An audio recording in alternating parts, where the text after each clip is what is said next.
नमस्कार दोस्तों, स्वागत है आपका आज के मुख्य समाचारों की वीडियो में। जी हां दोस्तों, यहां पर आपको देखने को मिलेगी सुबह से लेकर शाम तक की सारी के सारी बड़ी खबरें, मुख्य समाचार, ब्रेकिंग न्यूज अपडेट के रूप में। तो दोस्तों, आपसे रिक्वेस्ट है इस वीडियो को ज़्यादा से ज़्यादा लाइक और शेयर करें। तो दोस्तों, जानते हैं आज की पहली बड़ी खबर। टीएमसी के एक और विधायक ने दिया इस्तीफा। 48 घंटे में 9 विधायकों ने छोड़ी पार्टी। जी हां दोस्तों, पश्चिम बंगाल में 2021 में होने वाले विधानसभा चुनाव से पहले ममता बनर्जी की मुश्किल कम होने का नाम नहीं ले रही है। शुक्रवार को तृणमूल कांग्रेस के एक और विधायक ने अपने पद से इस्तीफा दे दिया है। बंगाल कांति से तृणमूल कांग्रेस विधायक बंसारी मैत्री ने अपने पद से इस्तीफा दे दिया है। शुक्रवार सुबह ही पार्टी की अल्पसंख्यक सेल के महासचिव कबीरुल इस्लाम ने भी इस्तीफा सौंप दिया था।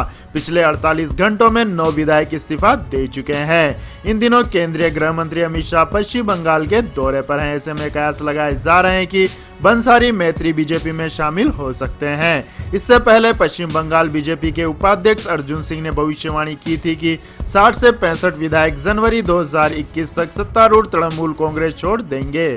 गुरुवार को शुभेंदु अधिकारी और आसनसोल से जिला अध्यक्ष जितेंद्र तिवारी ने पार्टी छोड़ दी थी। आपको बता दें कि सीलभद्र दत्ता 24 परगना जिले से बैरकपुर से विधायक हैं। शुभेंदु के साथ सीलभद्र के भी बीजेपी का दामन थामने के कयास लगाए जा रहे हैं। इसके बाद दोस्तों, रुक करते हैं अगली खबर का। मध्य प्रदेश में किसानों से बोले प्रधानमंत्री नरेंद्र मोदी।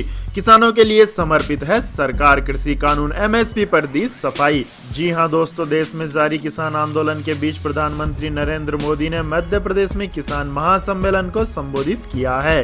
पीएम नरेंद्र मोदी ने मध्य प्रदेश के रायसेन में किसान कल्याण कार्यक्रम में किसानों को वीडियो कॉन्फ्रेंसिंग के जरिए संबोधित किया। इस दौरान नरेंद्र मोदी ने कहा है कि आज मध्य प्रदेश के 35 लाख किसानों के बैंक खातों में 1600 करोड़ रुपए ट्रांसफर किए गए। पीएम नरेंद्र मोदी ने अपने संबोधन के दौरान कृषि कानून और एमएसपी को लेकर किसानों को सफाई दी है।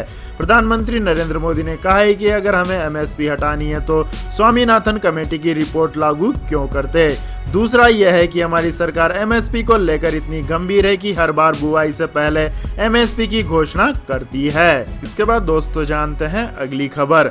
किसान आंदोलन से जुड़ने के लिए बिहार से साइकिल चलाकर दिल्ली पहुंचे शख्स। जी हां दोस्तों, कृषि कानूनों के खिलाफ दिल्ली में प्रदर्शन कर रहे किसानों के समर्थन में कई लोग जुड़ रहे हैं। छात्रों से लेकर डॉक्टर, वकील, नेता सभी किसान आंदोलन में हिस्सा ले रहे हैं। इसी बीच एक और व्यक्ति इस आंदोलन में शामिल हुआ है।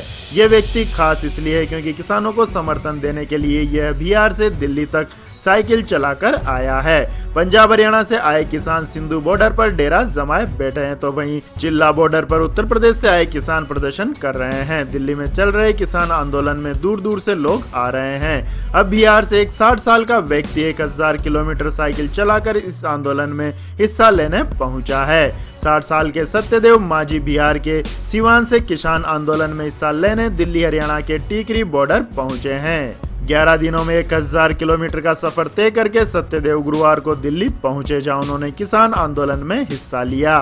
इसके बाद दोस्तों, रुक करते हैं अगली खबर का। उत्तर प्रदेश में प्रोटेस्ट करने पर किसानों को मिला 50 लाख रुपए का नोटिस। पुलिस ने कहा कम करेंगे राशि। जी हां दोस्तों, किसान आंदोलन के चलते अलग अलग राज्यों से किसान दिल्ली में इकट्ठा हो रहे हैं। इस बीच उत्तर प्रदेश के संभल जिले में कई किसानों को प्रदर्शन करने पर 50 लाख रुपए का नोटिस देने की खबर सामने आई है। इन किसानों को एसडीएम की तरफ से नोटिस भेजा गया है। इसके अलावा कुछ किसानों को 5 लाख रुपए का नोटिस भी जारी किया गया है। उत्तर प्रदेश के संभल में भारतीय किसान यूनियन के 6 नेताओं को एसडीएम की तरफ से नोटिस भेजा गया। इस नोटिस में किसान नेताओं को 50 लाख रुपए का पर्सनल बॉन्ड जमा कराने के लिए कहा गया है। यह नोटिस किसान नेताओं द्वारा बाकी किसानों को प्रदर्शन के लिए उकसाने के लिए भेजा गया है। स्थानीय पुलिस का कहना है कि इस बॉन्ड की राशि गलती से ज्यादा लिखी गई है और इसे ठीक किया जाएगा। इस नोटिस पर किसान नेताओं का कहना है कि ये लोकतंत्र का गला घोटने जैसा है। इसके बाद दोस्तों, जानते हैं अगली बड़ी खबर। बिहार में 4 जनवरी से खुलेंगे सभी स्कूल, कॉलेज और हॉस्टल। जी हां दोस्तों, कोरोना काल में लंबे समय से बंद स्कूल कॉलेजों को दोबारा खोलने को लेकर कोशिशें जारी हैं। बिहार में आगामी 4 जनवरी से सभी स्कूल, कॉलेज और हॉस्टल खोले जाएंगे। बिहार सरकार ने इस बड़े फैसले में फिलहाल सिर्फ सीनियर सेक्शंस खोलने की बात कही है। मुख्य सचिव दीपक कुमार ने यह जानकारी दी है। इस फैसले के बाद अब कोचिंग सेंटर और हॉस्टल भी खुलेंगे। बिहार सरकार के ताजा फैसले में कहा गया है कि सरकारी स्कूलों में मास्क मुफ्त में दिया जाएगा।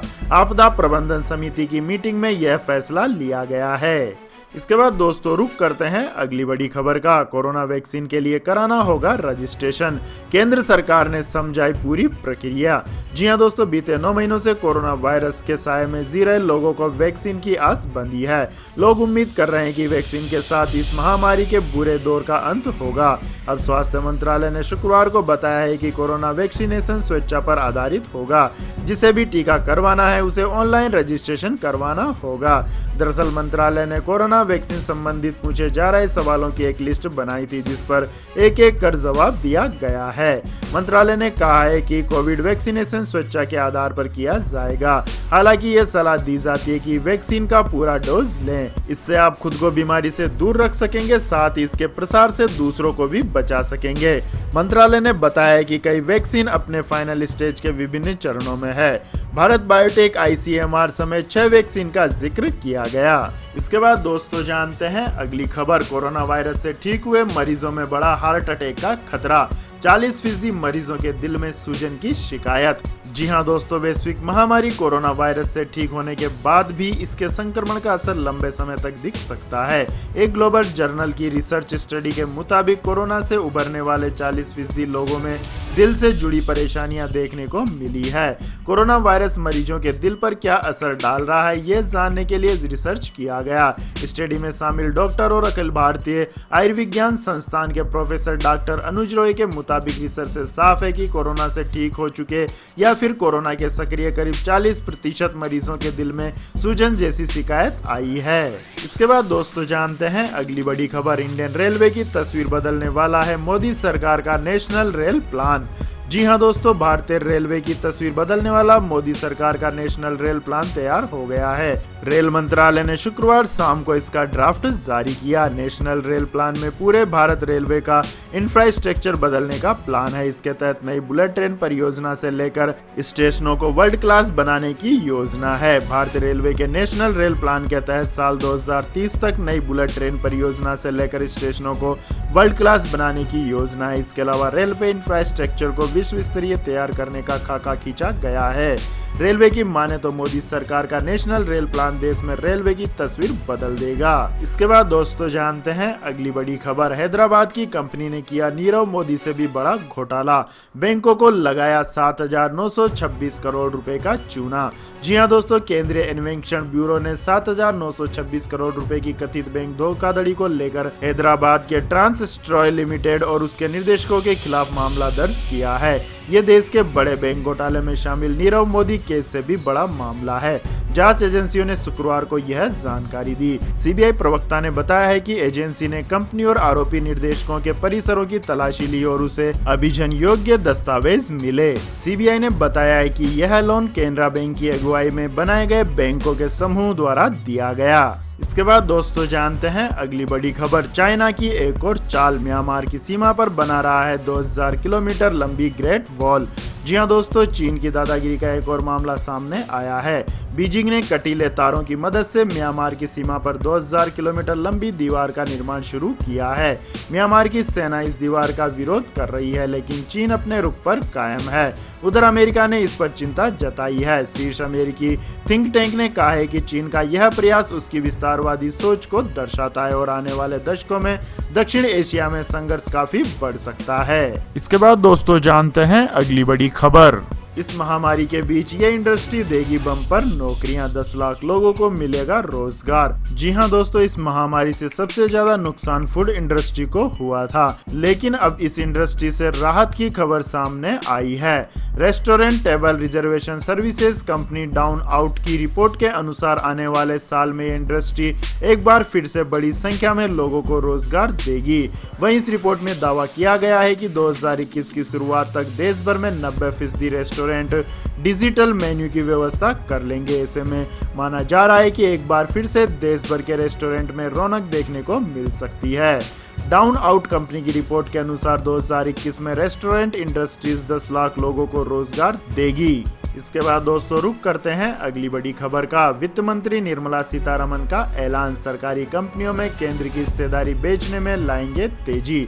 जी हां दोस्तों, केंद्रीय वित्त मंत्री निर्मला सीतारमण ने कहा है कि केंद्र सरकार सार्वजनिक क्षेत्र की कंपनियों के विनिवेश पर आगे बढ़ेगी। उन्होंने कहा है कि जिन कंपनियों में सरकारी हिस्सेदारी की बिक्री के लिए केंद्रीय मंत्रिमंडल की मंजूरी मिल चुकी है, उनके विनिवेश में तेजी लाई जाएगी।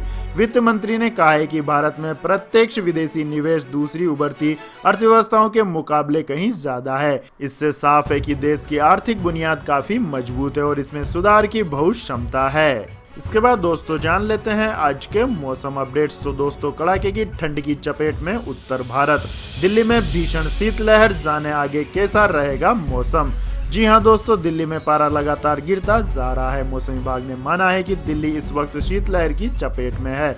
वहीं ऐसा अनुमान है कि महीने के अंत तक दिल्ली का न्यूनतम तापमान 2 डिग्री सेल्सियस पहुंच सकता है। पहाड़ों पर हुई जोरदार बर्फबारी से मैदानी इलाकों में पाला पड़ रहा है। दिल्ली और उसके आसपास के इलाकों में बर्फीली हवाओं से पारा लुढ़क कर 3 डिग्री तक पहुंच गया है। पूरा उत्तर भारत शीतलहर की चपेट में आ चुका है। दिल्ली में शुक्रवार की सुबह का तापमान 3 डिग्री सेल्सियस के आसपास दर्ज किया गया। लगातार गिर रहे तापमान और शीतलहर के कारण आने वाले दिनों के लिए मौसम विभाग ने ऑरेंज अलर्ट जारी किया है। इसके बाद दोस्तों जान लेते हैं आज के पेट्रोल और डीजल के भाव। तो दोस्तों पेट्रोल डीजल की कीमतों में आज लगातार 11वें दिन भी कोई बदलाव नहीं हुआ है, जिससे देश की राजधानी दिल्ली में 1 लीटर पेट्रोल का दाम 83 रुपए 71 पैसे प्रति लीटर और 1 लीटर डीजल का दाम 73 रुपए 87 पैसे पर बना हुआ है। इसके बाद दोस्तों जानते हैं अगली खबर। 3 दिन बाद सस्ता हुआ सोना, चांदी भी लुढ़की। जी हां दोस्तों, सोना और चांदी के दामों में कमी आई है। मल्टी कमोडिटी एक्सचेंज पर सोने का वायदा भाव 0.24% लुढ़क कर 50,270 रुपए प्रति 10 ग्राम के स्तर पर कारोबार करते नजर आया। इसके पहले लगातार 3 दिन पीली धातु के वायदा भाव में तेजी देखने को मिली थी। चांदी के भाव में भी 0.60% की गिरावट देखने को मिली, जिसके बाद यह 67,822 रुपए प्रति किलोग्राम पर कारोबार करते नजर आया। इसके पहले कारोबारी सत्र में सोना 1.5% यानी 750 रुपए प्रति 10 ग्राम तक चढ़ा था। वहीं चांदी भी 3.5% यानी 2300 रुपए प्रति किलोग्राम तक चढ़ी थी। इसके बाद दोस्तों जान लेते हैं अगली खबर। ओप्पो A53 5G स्मार्टफोन हुआ लॉन्च। 16 मेगापिक्सल कैमरे के साथ मिलेगा 6 GB रैम। जी हां दोस्तों, ओप्पो ने अपना नया smartphone Oppo A53 5G launch कर दिया है। ओप्पो ने अगस्त में ओप्पो A53 का 4G वेरिएंट पेश किया था। अब कंपनी ने इस हैंडसेट का 5G variant Oppo A53 5G चीन में लॉन्च कर दिया है। इस स्मार्टफोन में पंच होल डिस्प्ले दिया गया है। इसके अलावा यूजर्स को इस डिवाइस में दमदार बैटरी और पावरफुल प्रोसेसर मिलेगा। फोन को पावर देने के लिए इसमें 4040 mAh की बैटरी दी गई है। यह phone 4GB 6GB RAM option और 128 GB के इंटरनल स्टोरेज के साथ आता है। फोन के 4GB रैम वाले वेरिएंट की कीमत 1299 युआन करीब 14,600 रुपए है। Oppo A53 5G smartphone Android 10 पर आधारित कलर OS 7.2 पर काम करता है। इस स्मार्टफोन में 6.5 इंच का फुल HD प्लस डिस्प्ले है, जिसका रेजोल्यूशन 1080x2400 पिक्सल है। डिस्प्ले की खास बात यह है कि यह 90 हर्ट्ज के रिफ्रेश रेट के साथ आता है। साथ ही इस डिवाइस में बेहतर परफॉर्मेंस के लिए ओक्टा कोर का मीडियाटेक डायमेंसिटी 720 प्रोसेसर और 6 GB रैम दी गई है। तो यह थी दोस्तों आज की सभी महत्वपूर्ण बड़ी खबरें। और दोस्तों बारी आती है आज के माइंड क्विज क्वेश्चन की, जिसका जवाब देकर आप बन सकते हैं एक शानदार उपहार के विजेता। तो दोस्तों आज का सवाल है, कोणार्क सूर्य मंदिर किस राज्य में स्थित है। जी हाँ दोस्तों, अगर आपको इस सवाल का जवाब आता है तो तुरंत कमेंट सेक्शन में लिख दीजिए। इस वीडियो को लाइक कीजिए, शेयर कीजिए, हमारे चैनल को सब्सक्राइब करके बेल आइकन का बटन भी दबा लें। धन्यवाद। जय हिंद, जय भारत, वंदे मातरम।